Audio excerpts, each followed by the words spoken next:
ഏറ്റവും പ്രധാനപ്പെട്ട ഒരു വാർത്തയിലേക്കാണ്. ഖത്തറിൽ ഇറാന്റെ ആക്രമണം. US സൈനിക താവളത്തിൽ ഇറാന്റെ സൈനിക ആക്രമണം. ഖത്തറിൽ ആക്രമണം ഉണ്ടായെന്ന റിപ്പോർട്ടുകൾ. 6 മിസൈലുകൾ വർഷിച്ചു. ഖത്തറിൽ ഇറാന്റെ ആക്രമണം. US സൈനിക താവളത്തിൽ ഇറാന്റെ സൈനിക ആക്രമണം ഉണ്ടായിരിക്കുന്നത്. ഖത്തറിൽ ആക്രമണം ഉണ്ടായെന്നുള്ള റിപ്പോർട്ടുകളാണ് പുറത്തു വരുന്നത്. US സൈനിക താവളം ആക്രമിച്ച് ഇറാൻ മിസൈലുകൾ തൊടുത്ത ഇറാൻ. വാർത്തയുടെ വിശദാംശങ്ങളുമായി അതുല്യ രാമചന്ദ്രൻ ചേരുന്നു. അതുല്യ, ഖത്തറിൽ ഇറാന്റെ ആക്രമണം ഉണ്ടായിരിക്കുന്നു, വിവരങ്ങൾ.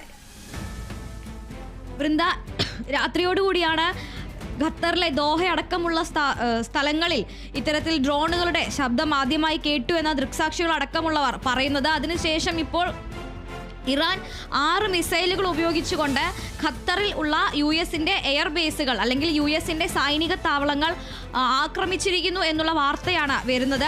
ഖത്തറിന്റെ വ്യോമപാത ഏതാനും മണിക്കൂറുകൾക്ക് മുൻപേ വ്യോമപാത താൽക്കാലികമായി അടച്ചതായി ഒരു പ്രഖ്യാപനം വന്നിരുന്നു. ഖത്തർ വ്യോമപാത അടച്ച എന്ന പ്രഖ്യാപനത്തിന് തൊട്ടു പിന്നാലെയാണ് ഇപ്പോൾ അമേരിക്കയുടെ സൈനിക താവളങ്ങളിൽ ഖത്തറിലുള്ള അമേരിക്കൻ സൈനിക താവളങ്ങളിൽ ഇറാൻ ആക്രമണം നടത്തിയിരിക്കുന്നത്. ഓപ്പറേഷൻ ബഷാരത്ത് അൽഫത്ത്, അതായത് വിജയത്തിൻ്റെ പ്രഖ്യാപനം എന്ന് അറബിയിൽ അർത്ഥം വരുന്ന പേരാണ് ഈ ദൗത്യത്തിന് ഇറാൻ നൽകിയിട്ടുണ്ടായിരുന്നത്. നേരത്തെ തന്നെ അമേരിക്ക കൂടുതൽ പ്രഹരങ്ങൾ പ്രതീക്ഷിക്കണം എന്ന ഇറാന്റെ പരമോന്നത നേതാവ് ആയത്തുള്ള അലി ഖൊമേനി മുന്നറിയിപ്പ് നൽകിയിരുന്നു. ഇന്ന് വൈകിട്ടോടുകൂടി സാമൂഹ്യ മാധ്യമമായ എക്സിലൂടെയാണ് ഇത്തരത്തിൽ ആയത്തുള്ളയുടെ മുന്നറിയിപ്പ് വരുന്നത്. കൂടുതൽ ആക്രമണങ്ങൾക്ക് അല്ലെങ്കിൽ കൂടുതൽ പ്രഹരങ്ങൾക്ക് അമേരിക്ക തയ്യാറായിരിക്കണം എന്ന മുന്നറിയിപ്പ് വരുന്നത്. ആ മുന്നറിയിപ്പിന് തൊട്ടു പിന്നാലെയാണ് ഇപ്പോൾ ഖത്തറിലുള്ള അമേരിക്കയുടെ സൈനിക താവളങ്ങളെ ഇറാൻ ആക്രമിച്ചിരിക്കുന്നത്.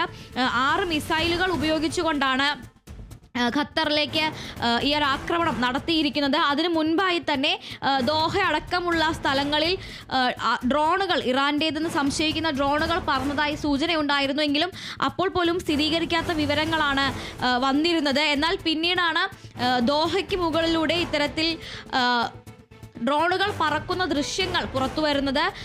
ഖത്തറിൽ US-ന്റെ ഏറ്റവും പ്രധാനപ്പെട്ട അല്ലെങ്കിൽ ഖത്തർ ബേസ് ചെയ്തുകൊണ്ടുള്ള, ഖത്തറിനെ അടിസ്ഥാനമാക്കിക്കൊണ്ടുള്ള US-ന്റെ സൈനിക ഓപ്പറേഷനുകൾ അല്ലെങ്കിൽ സൈനിക നീക്കങ്ങൾ നടത്തുന്ന എയർബേസ് ആയിട്ടുള്ള അൽ ഉദൈദ് എയർബേസ് ഖത്തറിലാണ് ഉള്ളത്, അല്ലെങ്കിൽ ദോഹയ്ക്ക് അടുത്താണ് ഉള്ളത്. ഈ പറയുന്ന ഖത്തർ എയർബേസിന് അടുത്തുള്ള അൽ ഉദൈദ് എയർബേസിലും അതുപോലെ തന്നെ ദോഹയിലുമാണ് ആക്രമണം നടന്നിരിക്കുന്നത് എന്നാണ് നമുക്ക് പ്രാഥമികമായി ലഭിക്കുന്ന വിവരം.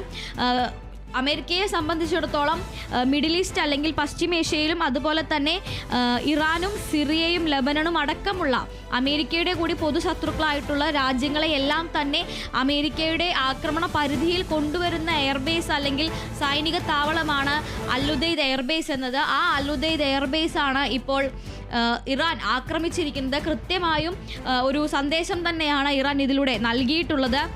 എന്തായാലും അമേരിക്ക ഇത്തരത്തിൽ ആക്രമണം തുടരുകയാണ് എന്നുണ്ടെങ്കിൽ കൃത്യമായൊരു തിരിച്ചടി അമേരിക്കയ്ക്ക് ലഭിക്കും എന്ന് നേരത്തെ തന്നെ ഇറാൻ മുന്നറിയിപ്പ് നൽകിയിരുന്നു. അതിൻ്റെ ഭാഗമായാണ് ഇപ്പോൾ ഈ ഒരു തിരിച്ചടി എന്ന് വേണം കരുതാൻ. അറബിക് മാധ്യമമായിട്ടുള്ള സമ TV അടക്കമുള്ള ദേശീയ മാധ്യമങ്ങൾ ഇക്കാര്യം ഇപ്പോൾ സ്ഥിരീകരിച്ചിട്ടുണ്ട്. ഖത്തറിൽ ആക്രമണം നടന്നിരിക്കുന്നു, ഖത്തറിൽ ദോഹ അടക്കമുള്ള സ്ഥലങ്ങളിൽ മിസൈലുകൾ പതിച്ചിരിക്കുന്നു എന്നത് ഇപ്പോൾ സമ TV അടക്കമുള്ള മാധ്യമങ്ങൾ റിപ്പോർട്ട് ചെയ്യുന്നുണ്ട്. ഓപ്പറേഷൻ ബഷ്റത്ത് അൽഫത്ത് എന്ന് പറയുന്ന എന്നാണ് ഇറാൻ ഇതിന് പേര് നൽകിയിരിക്കുന്നത്. വിജയത്തിൻ്റെ പ്രഖ്യാപനം അല്ലെങ്കിൽ അനൗൺസിയേഷൻ ഓഫ് വിക്ടറി എന്നാണ് ഇതിൻ്റെ അർത്ഥം വരുന്നത്. ഒരു അറബിക് വേഴ്സാണ്, ഖുറാനിൽ നിന്നുള്ള ഒരു അറബിക് പദമാണ് ബഷാറത്ത് അൽഫത്ത് എന്നത്. വിജയത്തിൻ്റെ പ്രഖ്യാപനം എന്നാണ് അതിൻ്റെ അർത്ഥം. 6 ബാലിസ്റ്റിക് മിസൈലുകളാണ് ഇതിന് നേരെ പ്രയോഗിച്ചിട്ടുള്ളത്.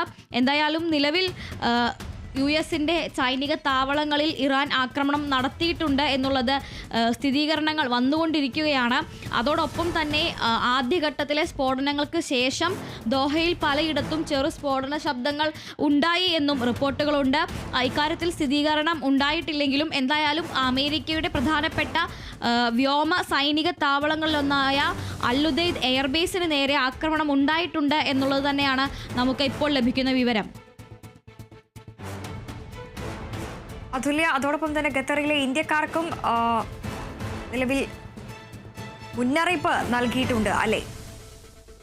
തീർച്ചയായും ഖത്തറിലെ വിവിധ എംബസികൾ നേരത്തെ തന്നെ നിർദ്ദേശം നൽകിയിരുന്നു ആളുകൾക്ക് ഒഴിഞ്ഞു പോകാൻ.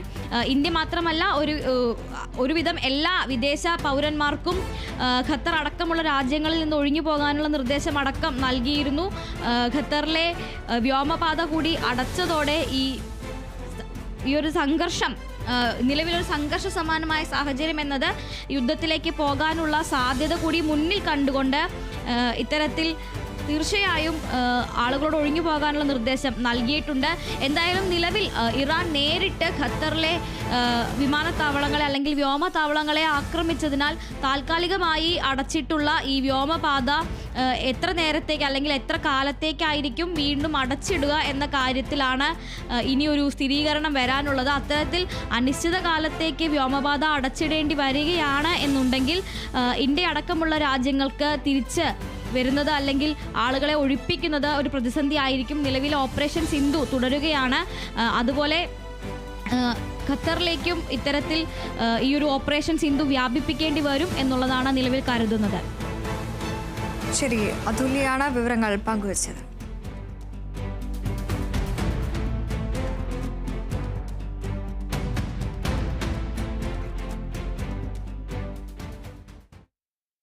മറ്റ് വാർത്തകളിലേക്കാണ്. നിലമ്പൂർ ഉപതെരഞ്ഞെടുപ്പിൽ വിജയിച്ചതിന്റെ ആഹ്ലാദ പ്രകടനത്തിൽ തിരുവനന്തപുരത്ത് ദേശീയപാതയിൽ വെച്ച് പടക്കം പൊട്ടിച്ചതിൽ